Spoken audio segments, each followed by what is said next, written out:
નમસ્કાર દર્શક મિત્રો, ઇન્ડિયન કન્સ્યુલર પ્રેસમાં આપનું સ્વાગત છે। આવો જોઈએ આજના સમાચાર। કાલોલ તાલુકાના મોકળ ગ્રામજનો દ્વારા વિદ્યાર્થીઓને પડતી મુશ્કેલીઓને લઈને પ્રાથમિક શાળા બનાવી આપવા માટે જિલ્લા કલેક્ટરને આવેદનપત્ર આપી રજૂઆત કરવામાં આવી। કાલોલ તાલુકાના મોકળ ગામના ગ્રામજનો દ્વારા જિલ્લા કલેક્ટરને આવેદનપત્ર આપી રજૂઆત કરાઈ કે હાલમાં અમારા ગામમાં આવેલી મોકળ પ્રાથમિક શાળાના કેમ્પસમાં જગ્યાનો ખૂબ જ અભાવ છે, જેના કારણે શાળામાં અભ્યાસ કરતા વિદ્યાર્થીઓને સાંસ્કૃતિક અને શૈક્ષણિકને લગતી ઇતર પ્રવૃત્તિ થઈ શકતી નથી ને હાલમાં જ મોકળ શાળાના નવીન વર્ગખંડો મંજૂર થયેલ છે અને નવા ઓરડાનું બાંધકામ માનવ વસાહતને અડીને આવેલી સરકારી પડતર જગ્યામાં બનાવવામાં આવે તો વિશાળ માત્રામાં જગ્યા ઉપલબ્ધ થાય તેમ છે અને શાળામાં ભણતા બાળકોનો સર્વાંગી વિકાસ થાય તેમ છે। માટે સરકારી પડતર જમીનમાં શાળાના ઓરડાઓ બનાવવામાં આવે તે માટે આજરોજ મોકળ ગામના ગ્રામજનો દ્વારા જિલ્લા કલેક્ટરને આવેદનપત્ર આપી રજૂઆત કરાઈ।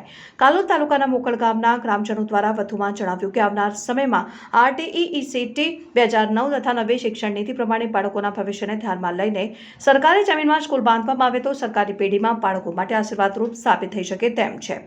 બાળકોના શૈક્ષણિક અને ઇતર પ્રવૃત્તિ જેવી કે રમતગમતનું મેદાન, પાર્કિંગની વ્યવસ્થા, બાગ બગીચા, મધ્યાહન ભોજન યોજના અંતર્ગત જમવા માટે બેસવાની જગ્યા, કિચન ગાર્ડન, યોગા અને શાળામાં શૈક્ષણિક અન્ય પ્રવૃત્તિ માટે પૂરેપૂરી સગવડ મળી રહેશે અને બાળકોના સર્વાંગી વિકાસ માટે નવીન શાળાનું બાંધકામ માટે મોકળ ગ્રામ પંચાયતની સીમા આવેલ સરકારી પડતર જમીન ફાળવી આપવા મોકળના ગ્રામજનોની માંગ ઉગ્ર બની છે। આજરોજ કાલોલ તાલુકાના મોકળ ગામથી કલેક્ટર સાહેબને આવેદનપત્ર આપવા આવ્યા હતા।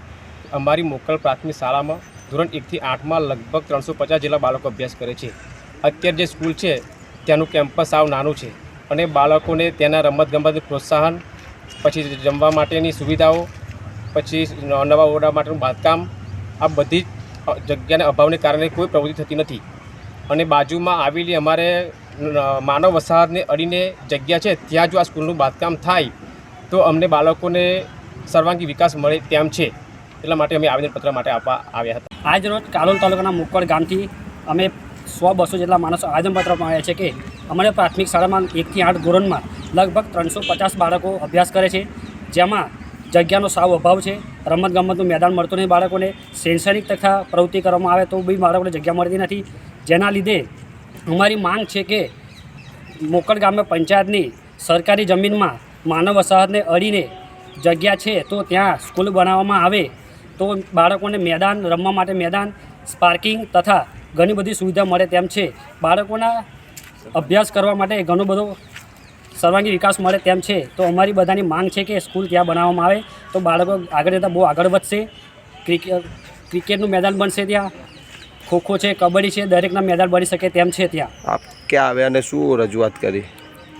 રજૂઆતમાં કલેક્ટર સાહેબને રજૂઆત કરીએ છીએ કે જે સ્કૂલ અત્યારે છે ત્યાં જગ્યાનો સૌ અભાવ છે તો માનવ વસાહતને અડીને મોકળ ગ્રામ પંચાયતમાં પડતર જમીન છે ત્યાં બનાવીએ તો ત્યાં જગ્યા ઘણી માત્રામાં છે તો બધું જ થઈ શકે તેમ છે। ત્યાં શું નામ તમારું? ચૌહાણ નરેન્દ્ર।